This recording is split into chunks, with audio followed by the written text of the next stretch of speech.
Bueno, hoy, pues sabemos que hoy estamos de partido de la Selección Colombia femenina. Les deseamos lo mejor, las bendecimos, ya que nos traen alegría, ¿no? Traen alegría, paz, regocijo a nuestro pueblo también por medio del deporte.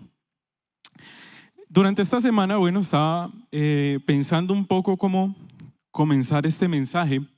Y hacía unos días ya venía trabajando un poco en este mensaje, pensando, reflexionando en él.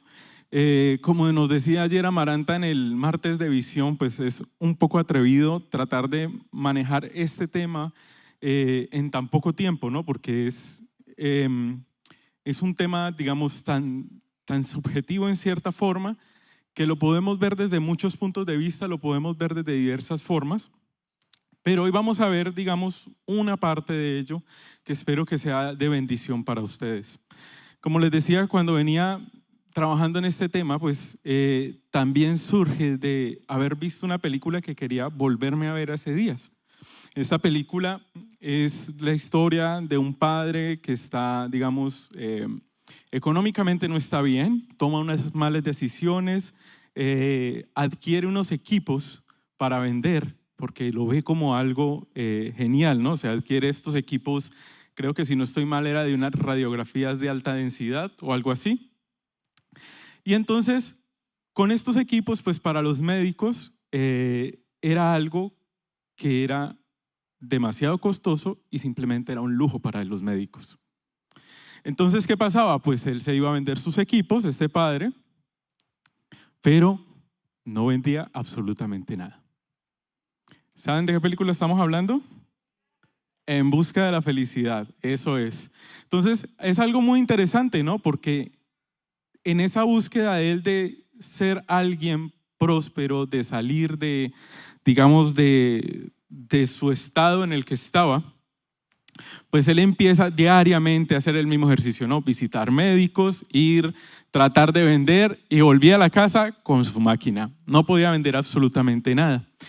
A través del tiempo en que va pasando esta película y que va sucediendo el mismo y lo mismo y lo mismo, pues en su hogar comienza a haber conflicto, ¿no? Su esposa pues obviamente empieza a reclamarle, mire, usted no trae la plata del arrendo, no trae el dinero para el sustento suficiente, ella es quien trabaja y está como tratando de sostener el hogar y él siempre como que no, sí se puede, sí, ahí yo voy a poder vender, pero absolutamente nada de esto pasa. Posterior a ello, pues después de tanto conflicto, él pierde a su esposa se va, él queda con su hijo y empieza a andar con su hijo, ¿no? Para los que no lo hayan visto, les estoy haciendo el spoiler y se las recomiendo. Él se queda con su hijo, empieza inclusive a dormir en la calle, ¿no? Su primera noche es en un baño de la estación de tren. Y esto a mí me conmovió este punto de la película, ya que él siendo un padre, él no sabe cómo decirle a su hijo pues que están en la calle básicamente, ¿no? Entonces, ¿qué hace? Opta por protegerlo y jugar con él. Entonces dice, esto es una máquina que es del tiempo, una máquina del tiempo, porque hay un loco antes que cada que lo ve dice, esto es una máquina del tiempo. Entonces el hijo le dice, pero esto no es una máquina del tiempo. Y el papá le dice, sí, hijo, esto es una máquina del tiempo. Estando allí en esa situación, y dice, mira, con esto vamos a ir al pasado.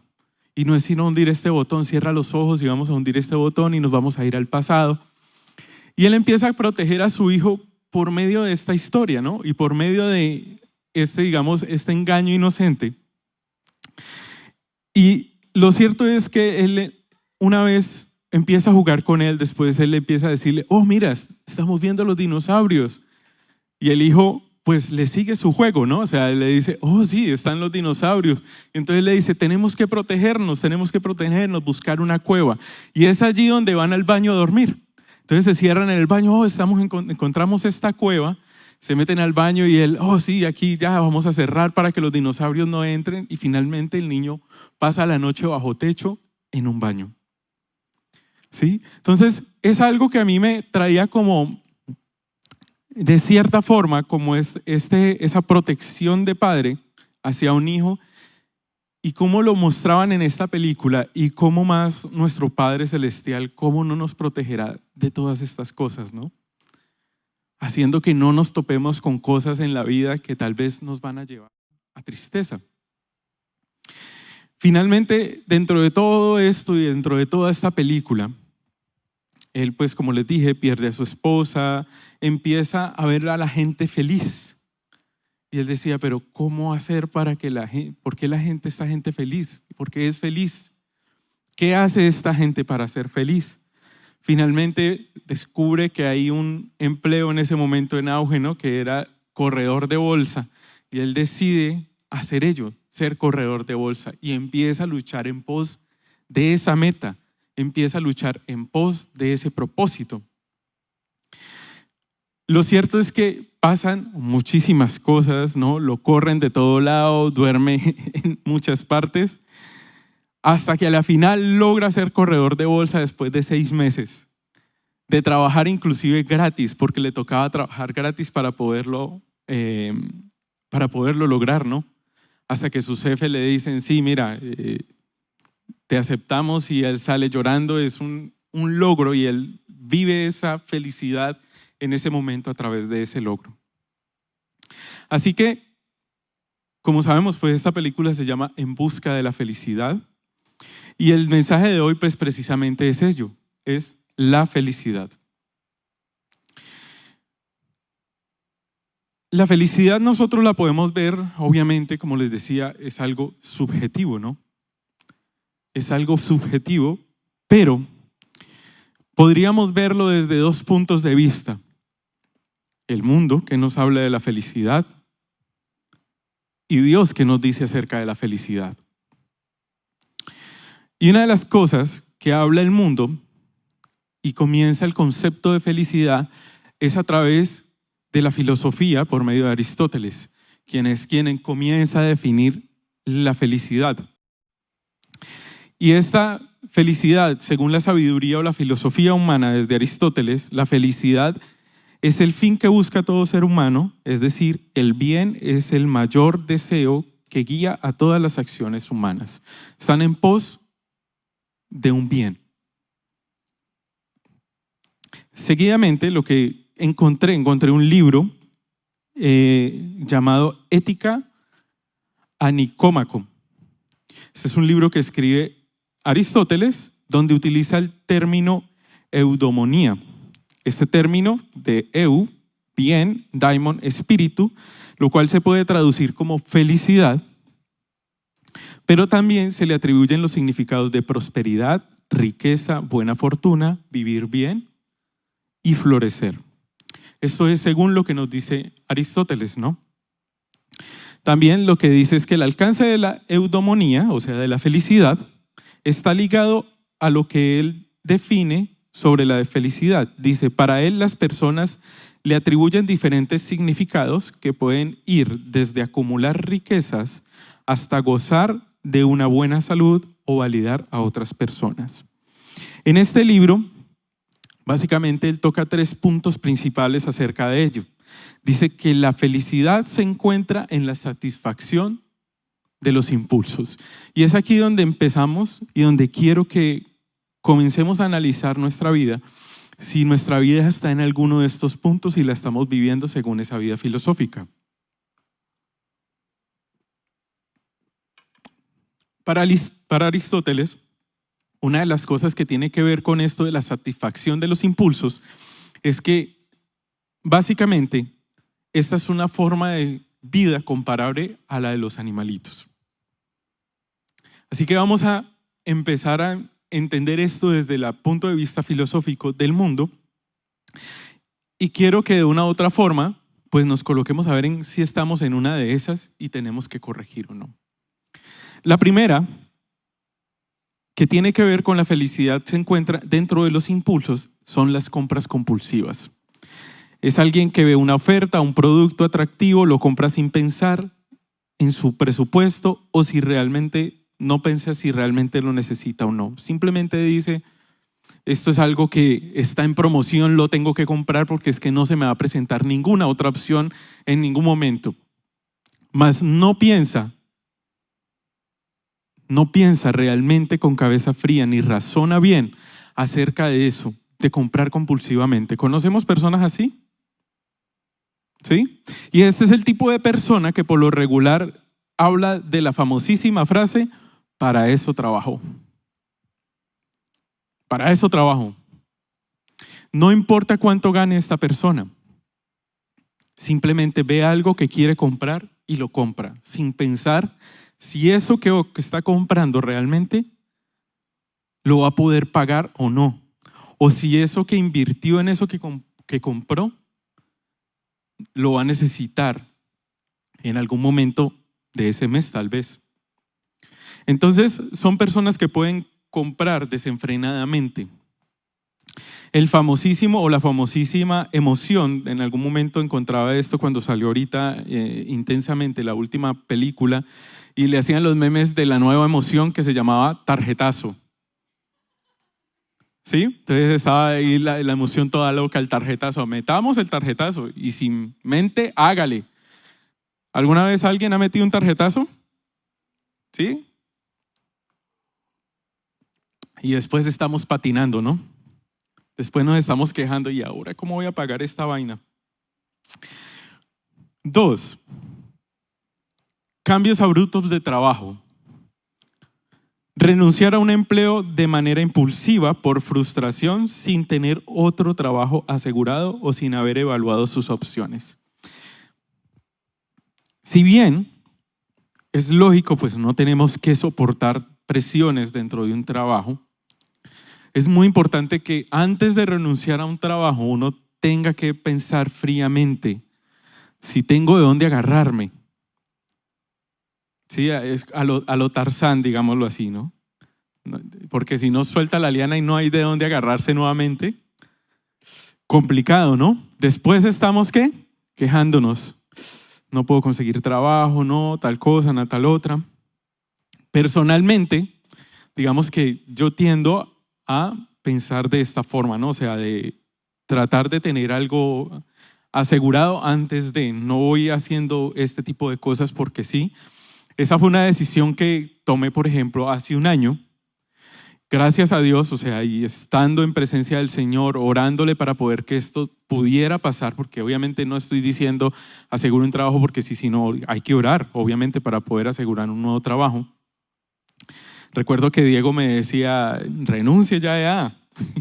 Ya usted está allá, hermano, allá bajo esa sombra todo el tiempo, no va a salir de ahí. Yo oré y oré y oré y oré, hasta que por fin salió ese seguro, esa liana. Me agarré de ella y yo, chao. ¿Listo? Pero las personas que trabajan, que están por impulsos o que su felicidad se encuentra a partir de los impulsos simplemente porque no quiere seguirse sintiendo como se está sintiendo, pues renuncian simplemente y ya. Y no piensan en las consecuencias que puede haber para su familia, para sí mismo. También, otra de los puntos en los cuales tocamos en este punto de los impulsos es salir de una relación repentinamente. Terminar una relación por un momento de ira o incomodidad sin reflexionar sobre los problemas subyacentes o posibles soluciones. No es capaz de solucionar sus propios problemas, solo se le da la razón a sí mismo. Entonces, conocemos personas así que son inestables emocionalmente y que simplemente están saltando de rama en rama, de palo en palo, a ver con cuál se sienten bien. Y por un tiempo se sienten bien con alguien, pero después como que, no, es que tiene un uñero que no se le quita. Entonces por eso dejan a esa persona. O le buscan cualquier pero y ese pero es suficiente y no es capaz de una u otra forma solucionar las cosas. Entonces este tipo de personas es la característica también de una persona que es impulsiva. Otra de las cosas también que puede, digamos, de una u otra forma, destacar a una persona impulsiva o redireccionarnos a una persona impulsiva son las reacciones emocionales intensas. Gritar, insultar o actuar violentamente en una discusión sin detenerse o pensar las consecuencias de esas acciones. Es impulsivo al hablar. No es capaz de tener orden al querer intervenir en una conversación.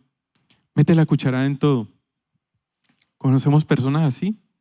¿O hemos sido así en algún momento? Alguien está hablando y ¡pum! Me meto porque es que tengo que dar mi opinión acerca de ello, ¿no? Entonces, estas reacciones emocionales intensas de estar metiendo la cucharada, de no, tengo que gritar. Yo recuerdo que he conocido personas así como que están así y de la nada, no, tengo que correr, y corren. Y uno dice, ¿este qué le pasó? Y sale disparado corriendo y después vuelve y no, ya me siento bien. Y uno, bueno, sí, a ver, listo, chévere, bueno, su corridita ahí, bacano. ¿No? Como que necesita quemar energías. Pues esto es obviamente una de las características de las personas que son de tipo impulsivo, ¿no? O también personas que necesitan desahogarse, entonces gritan. De un momento a otro gritan. Yo no sé si a ustedes les ha tocado ver a alguien por ahí gritando. A mí me ha tocado ver personas en el mío o en la calle inclusive gritando y uno dice, ¿qué le pasó? También este tipo de personas que son emocionalmente emocionales intensas, de reacciones intensas, también suelen hablar demasiado y estar en todo momento allí como que no, necesito hablar con alguien y necesito hablar con alguien y este tipo de cosas. Ayer, por ejemplo, tuve una experiencia así en la clínica con mi papá.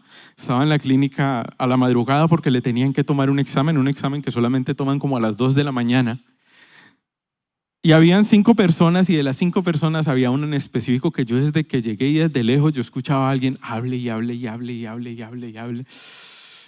Y yo decía, Dios mío. Y entonces cuando llegué, ya me tenía borracho. O sea, hablaba y hablaba y hablaba y era muy impulsivo. ¿Y cuánto cuesta un examen de estos? Y entonces y pregunta y tratando de ponerle conversa a las personas que hasta yo dentro de mí yo dije, me voy a hacer el dormido para que no me hablen. Y yo decía, Dios mío, si un hombre de esto lo agarra a Dios y empieza a evangelizar, mejor dicho, convence a cualquiera. Sí, entonces es algo que es una característica de alguna persona impulsiva. No quiere decir que hablar sea malo, ¿no? Pero por lo regular estas personas son impulsivas. También según ello, según lo que venimos hablando, los actos temerarios son parte también de las personas impulsivas. Actos temerarios como que se quieren tirar al vacío, se quieren tirar de un paracaídas, se quieren tirar porque quieren sentir adrenalina sin pensar en sus vidas, en lo que pueda pasar en sus vidas. Recuerdo que hace poco estaba viendo una serie que me gusta de los 90s, 80s, 90s. Por lo regular tengo como, no sé, un tipo de atracción hacia este tipo de series o películas que son más bien como viejitas de los 80s, 90s. Y entonces dentro de esa serie hay un momento donde quiere proponerle matrimonio a alguien, a una chica, ¿no? Entonces ya llevan su noviazgo y entonces esa propuesta de matrimonio es a través de la televisión porque él es un periodista y entonces lo que hace es que se tira de una, ¿cómo se llama eso? Bumpy jumping, que son los que se cuelgan como que se tiran y hay una cuerda, ¿no? Y él se tira y entonces en medio de la arrojada al vacío, ¿no? Entonces le dice, mira, tal, quiero proponerte, ¡pum! Y se rompe la cuerda y se mata. ¿Ya? Entonces, obviamente, pues es una serie, ¿no? Pero también eso nos acerca mucho a este tipo de personas que son impulsivas en este sentido, que quieren sentir adrenalina de todo, que la inseguridad les atrae. No sé por qué, es algo como extraño, es algo raro.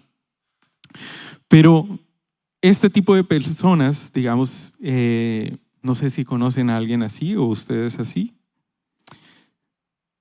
Otro tipo de persona es el que dice, la vida es una sola y hay que disfrutarla. Esto refleja una actitud impulsiva y despreocupa hacia la vida. Se basa en la idea de que la vida es corta y por lo tanto debe ser vivida al máximo sin comprometerse o ajustarse a las normas o responsabilidades convencionales. Entonces son el tipo de persona que vive y vive porque la vida es una sola, pero omite las normas que tenemos que cumplir normas, que tenemos de una u otra forma que cumplir con responsabilidades. Nunca sientan cabeza y por lo regular se quejan de todo creen que el mundo está en su contra y por ello deben hacer lo contrario a los demás. ¿Conocemos a alguien así? Yo conozco personas así. Y una última persona, dentro de estas, las personas que son de tipo impulsivo, son las personas sin un rumbo claro. Cuando alguien no tiene metas claras o un propósito definido, podría decirse que simplemente está viviendo, está siendo un ente. Entonces, cuando no hay un rumbo claro en la vida, simplemente a lo que caiga y les resulta cualquier cosa y por ahí les parece bien, toman la decisión de seguir por ese camino. El segundo punto que toca Aristóteles acerca de ello, recuerden que en este caso estábamos hablando de las personas impulsivas. El segundo punto que toca Aristóteles en este libro es acerca de la vida política. Vamos a ver quién vive una vida política aquí, o quiénes en su casa viven una vida política. La vida política es en la que el individuo busca la felicidad a través de los honores, las grandes hazañas y las riquezas, como si ser feliz dependiera de la aprobación de otros. Entonces, son personas que buscan la aprobación de otros. Se refiere a la tendencia o la necesidad de que una persona de obtener validación de otros, reconocimiento o aceptación por parte de los demás. Esto que demuestra que pues básicamente son personas inseguras y con una dependencia emocional. ¿Dependencia emocional a qué? A que los demás simplemente lo aprueben. Entonces son el tipo de persona que siempre está llamando la atención a ver si los demás le aprueban o no le aprueban lo que está haciendo. Es el que siempre está tratando de buscar la aprobación dentro de una iglesia, por lo menos de un pastor. No sé si conocemos personas así dentro de las iglesias. Creo que nos pasa mucho, ¿no? Estamos buscando no la aprobación de Dios, sino del pastor. Y esto refleja básicamente una dependencia de la autoridad, inseguridad espiritual y un cumplimiento externo. ¿Qué quiere decir esto? Básicamente la dependencia de la autoridad es la validación de las acciones, depende del pastor o de los líderes de la iglesia. En lo que tiene que ver con la inseguridad espiritual, pues esto refleja básicamente una falta de seguridad de la relación con Dios. Al estar buscando la validación de las personas que están dentro de la iglesia, pues es que básicamente está demostrando una inseguridad desde su parte, desde su fe, desde su convicción como Dios. Quieren que básicamente las personas lo aprueben, mas no están buscando la aprobación de Dios, no están buscando una relación íntima con Dios. Y por último, dentro de ello también encontramos las personas que son como un cumplimiento externo. El bienestar personal está condicionado por las expectativas o normas de la iglesia. Es decir, lo que quiere es acomodarse a lo que la iglesia, tal vez local, tiene como reglas, porque cada iglesia es lógico que tengamos nuestras reglas, ¿no? Cada iglesia, si es, aquí en Plenitud tenemos unas reglas, ¿no? Entonces, por ejemplo, a las personas nuevas les decimos, mira, allá arriba no podemos subir, procuramos de que estén aquí abajo. Tenemos unas reglas internas. Si vamos a otras iglesias, pues seguramente estas otras iglesias también tienen sus propias reglas, ¿no? Pero esto es algo que busca este tipo de personas, los cuales están haciendo una vida política, ¿no? Es que solamente están haciendo el cumplimiento de normas de la iglesia, más no el cumplimiento de normas de Dios.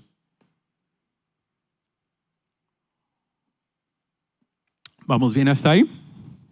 ¿Sí? Muy bien.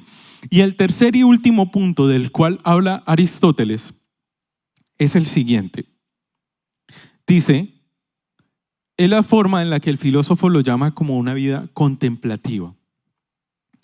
En esta modalidad, el individuo actúa de forma puramente racional y entiende que la felicidad es un fin en sí mismo, es decir, no son necesarias herramientas como el dinero o el poder para alcanzarla. Entonces, este tipo de personas de la vida contemplativa son como el maestro Owe. ¿Saben quién es el maestro Owe? ¿Alguien ha llegado a ver Kung Fu Panda en algún momento? Sí, entonces están buscando dentro de su propia meditación, dentro de su yo, las respuestas de la vida.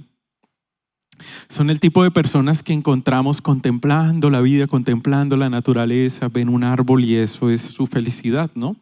Y eso es, digamos, su manera de paz. O en las aves del cielo, o en una hormiguita caminar. ¿Sí? Recuerdo que hay un meme cerca de ello, ¿no? O sea, él llega al estudiante donde su maestro, ¿no? Y le pregunta, maestro, ¿cómo puedo ser mejor? ¿Cómo puedo llegar a alcanzar el éxito? ¿Cómo puedo llegar a ser bueno en esto? Y entonces el maestro muy sabiamente le dice, ¿has visto las aves del cielo? Y él le responde, sí. ¿Has visto el firmamento? Sí, claro. ¿Has visto cómo corre el agua en los ríos? Sí. Y muy sabiamente el maestro le dice, sí, por estar viendo bobadas, no se está concentrando en lo que realmente tiene que hacer. Trabaje, estudie. Entonces, ¿cuántas personas no conocemos de esta forma, no? O sea, están esperando que la naturaleza les resuelva su vida. Que dentro de la contemplación y la meditación interna de su propio yo y se encierran en sus propios pensamientos sin buscar a Dios, están buscando la solución perfecta y ser felices a partir de ahí. Entonces, esto es algo que realmente es básicamente lo que nos ofrece el mundo a través de la filosofía. Ahora, hay otro punto, el cual también nos da su opinión acerca de la felicidad. Y ese otro punto es lo que tiene que ver con la psicología. Uy, me van a matar las psicólogas aquí hoy. Y dice, según la psicología, la felicidad es un estado emocional positivo que se asocia con el bienestar general o la satisfacción con la vida. Se caracteriza por sentimientos de alegría, plenitud y propósito.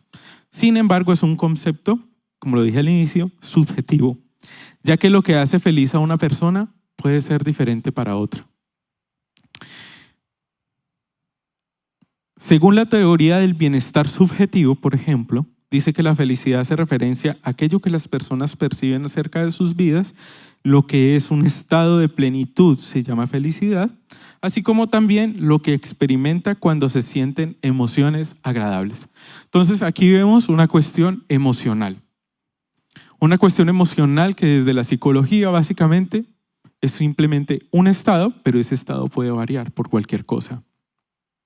Puede ser quebrantado por cualquier cosa. Así como también lo que dice que lo que le agrada a unos o le agrada a otros. Yo recuerdo que cuando tuve la oportunidad de estar en Ciudad de México, hace un par de años aproximadamente, curiosamente allá había una familiar que estaba pasando su luna de miel también justo cuando yo voy a este viaje, ¿no?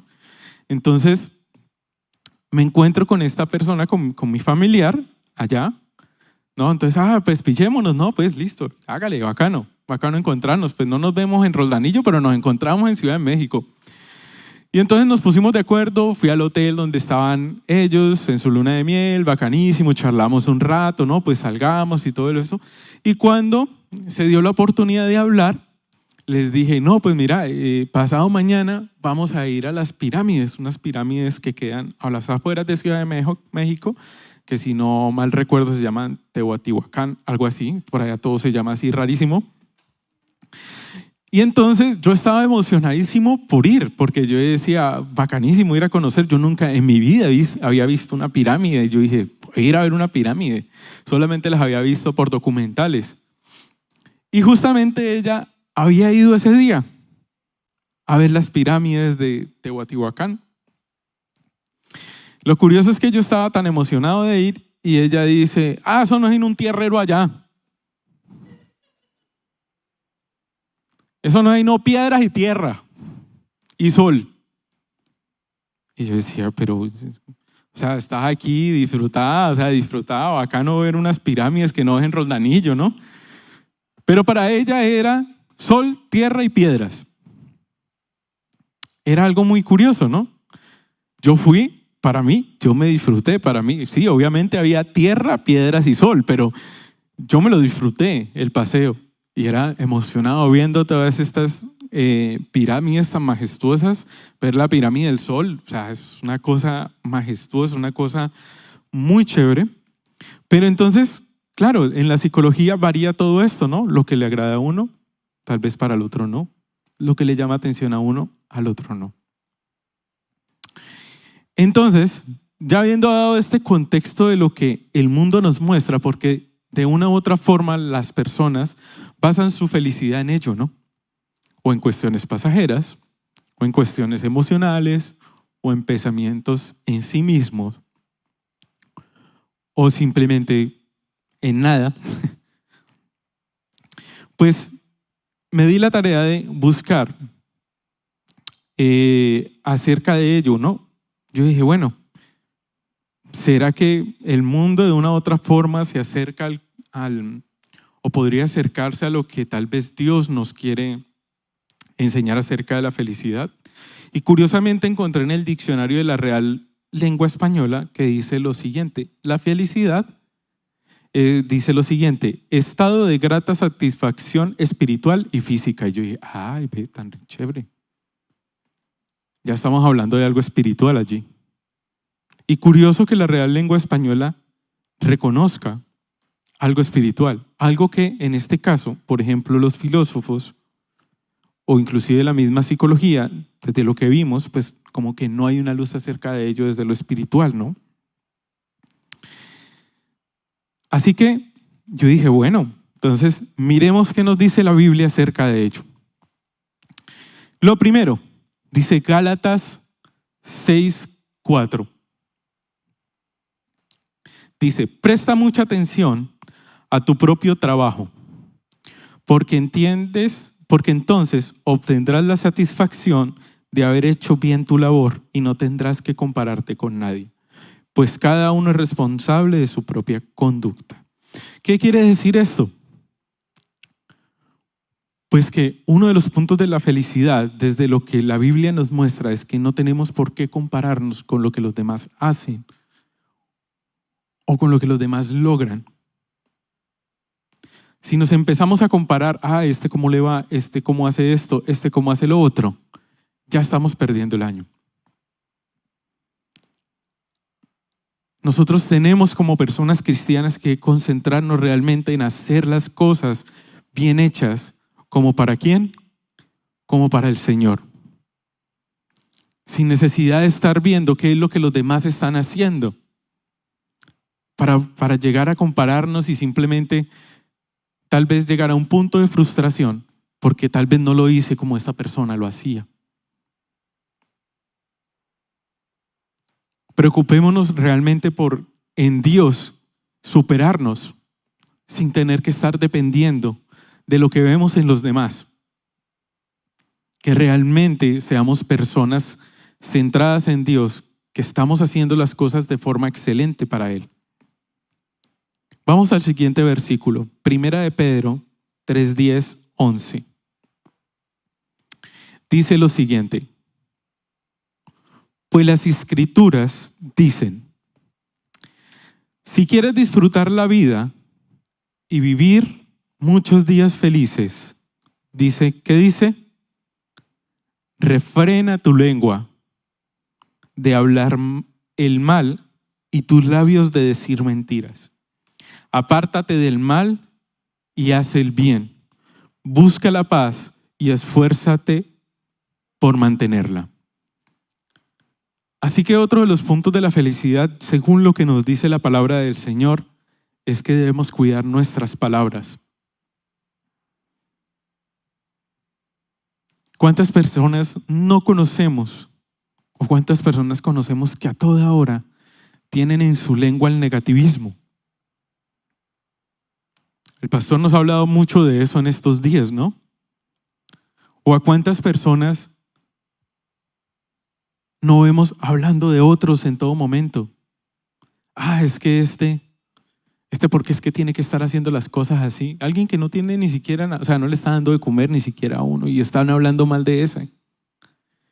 Y por qué tiene que hacer las cosas así, y por qué tiene que hacer las cosas así, por eso le pasa la ¿Qué termina? Amargándose la vida a sí mismo, rajando de otro.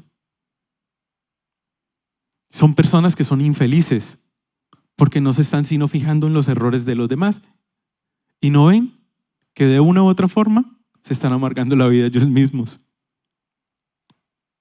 Así que la palabra del Señor, ¿qué nos dice? Refrena tu lengua. ¿No? Refrena tu lengua. No hablen que nuestros labios no estén manchados de negativismo, que no estén manchados de estar hablando de otros. Más bien cambiemos esa posición por que nuestra boca bendiga a los demás. Que los demás no están haciendo lo que tienen que hacer, pues ore. En algún momento el Señor va a agarrar a esa persona y la va a tomar y lo va a cambiar. Pero hablando mal de él o de ella, eso no va a pasar. Lo único que va a hacer es que usted mismo se va a amargar la vida. Vamos a ver qué más nos dice la palabra del Señor. Nos dice lo siguiente, Proverbios 3:13. Alégrense, alegre es el que encuentra sabiduría, el que adquiere entendimiento, pues la sabiduría da más ganancia que la plata y su paga es mejor que el oro. Así que si queremos ser personas felices, ¿qué tenemos que buscar? Buscar sabiduría. Dice también Salmos 1, del 1 al 3, dice, qué alegría para los que no siguen el consejo de malos, ni andan con pecadores, ni se juntan con burlones, dice, sino que se deleitan en la ley del Señor, meditando en ella de día y de noche. Son como árboles plantados a la orilla de un río que siempre dan fruto en su tiempo. Sus hojas nunca marchitan y prosperan en todo lo que hacen. Así que la sabiduría se busca ¿en dónde? En la presencia del Señor y en su palabra. Meditando en la palabra del Señor de día y de noche. Y eso es clave para que nosotros podamos ser felices, para que podamos disfrutar de la felicidad que nos ofrece Dios, la cual es distinta a la que ofrece el mundo. Una felicidad sin Él.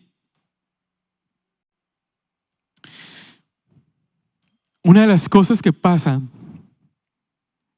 quiero hacer como un paréntesis en esta parte, es de que las personas estamos a veces tan centrados en lo terrenal que se nos olvida tanto lo celestial y qué es lo que puede pasar. Para muchas personas, por ejemplo, el centro de sus vidas o el centro de su matrimonio, por ejemplo, si vamos a hablar propiamente de un hogar, llegan a ser los hijos en vez de ser Cristo. Entonces, ¿qué pasa? Pues volvemos a nuestros hijos el centro de nuestro hogar. Vivimos para ellos, para que estén bien, para que crezcan, para que no les falte nada. Y nos enfocamos tanto en eso que se nos olvida que en algún momento se van. Y ese eje que tenía el matrimonio se dañó. Y quedaron dos seres ahí solos sin un eje. Así que si no buscamos sabiduría de parte de Dios para entender de que nuestros hijos son importantes, pero que no son el eje del hogar, si no buscamos sabiduría para ello, seguramente eso en un futuro nos va a repercutir para las personas que tenemos familia. Si nuestro eje principal no es Dios en el hogar, estamos llevados. No estamos siendo personas sabias dentro de nuestros hogares, dentro de nuestras familias. Entonces, como les digo, después quedan esos dos gentes allí mirándose las caras que no saben ni qué hacer porque ya no hay un propósito por el cual trabajar.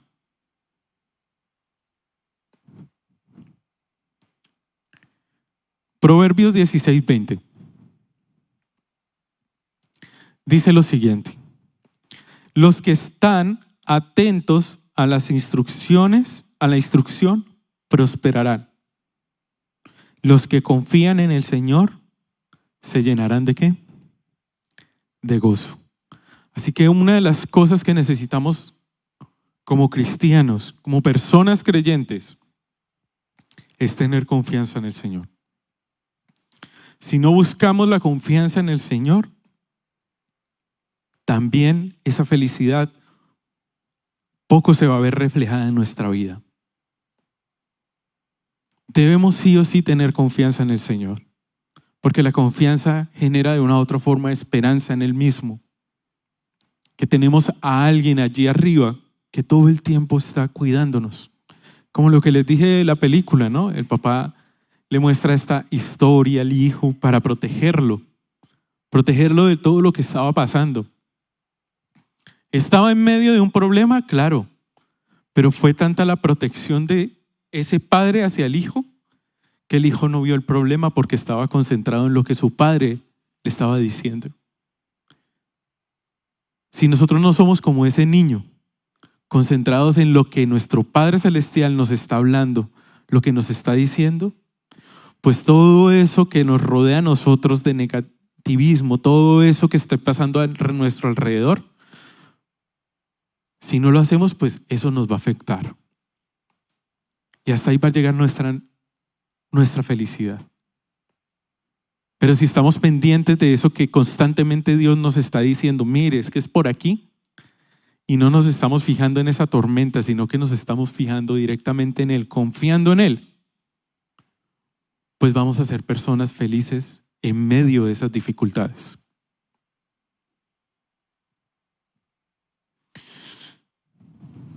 Por último, y la más importante que creo que vamos a tocar en esta noche, Salmos 119, 1 al 3. Eso es, dice: felices son los íntegros, los que siguen las enseñanzas del Señor. Felices los que obedecen sus leyes y lo buscan de todo corazón. No negocian con el mal y andan solo en los caminos del Señor. ¿Queremos ser felices? Sea obediente. Obedezcamos la palabra del Señor. Si obedecemos todo lo que Jesús, todo lo que Dios nos dejó en su palabra, realmente vamos a tener una vida feliz. Como vuelvo y repito, independientemente de la dificultad. La Biblia nos habla, en este mundo tendréis aflicción, pero confiad, ¿no? Yo he vencido al mundo. Independientemente de esas aflicciones, Él está allí. Pero si no obedecemos su palabra, difícilmente nuestra felicidad la vamos a encontrar. Último versículo que tiene que ver con ello, dice Juan 15, 9 al 11. Yo los he amado a ustedes, aquí nos está hablando Jesús, yo los he amado a ustedes tanto como el Padre me ha amado a mí. Permanezcan en mi amor. ¿Qué dice? Permanezcan en mi amor. Cuando obedecen mis mandamientos, permanecen en mi amor. ¿Cuál es la forma de permanecer en el amor de Cristo? Obedeciendo sus mandamientos, obedeciendo lo que nos mandó a hacer. Y dice, así como yo obedezco los mandamientos de mi Padre y permanezco en su amor. Les he dicho estas cosas para que se llenen de mi gozo. Dice, así es, y termina esta frase diciendo, desbordarán de gozo. ¿Queremos desbordar de gozo, de alegría? Obedezcamos. Seamos personas sumisas al Señor. Seamos personas que obedecemos lo que Él nos está diciendo que tenemos que hacer. Seamos personas que obedecemos lo que su palabra nos está mostrando. Y esa es la forma de la cual Dios nos dice que desbordaremos. No nos dice, van a ser felices. No, dice, desbordarán de gozo. ¿Confiamos en eso que Dios nos está diciendo, sí o no? Entonces, de acuerdo con ello, la felicidad no es vista como algo pasajero, como una emoción, como algo que simplemente la vida o el mundo nos ofrece. La felicidad es la permanente dependencia del Señor y nuestra permanencia en sus mandatos, nuestra permanencia en lo que tiene que ver en la confianza con Él, en nuestra permanencia en lo que tiene que ver en buscarle su sabiduría, en meditar en su palabra, en que podamos buscarle en todo momento. Así que la invitación en esta noche realmente es a que hagamos un alto en ese camino, de que revisemos si estamos viviendo nuestra vida conforme a lo que el mundo nos dice que es la felicidad o si estamos viviendo la vida conforme a lo que Dios nos dice que es la felicidad.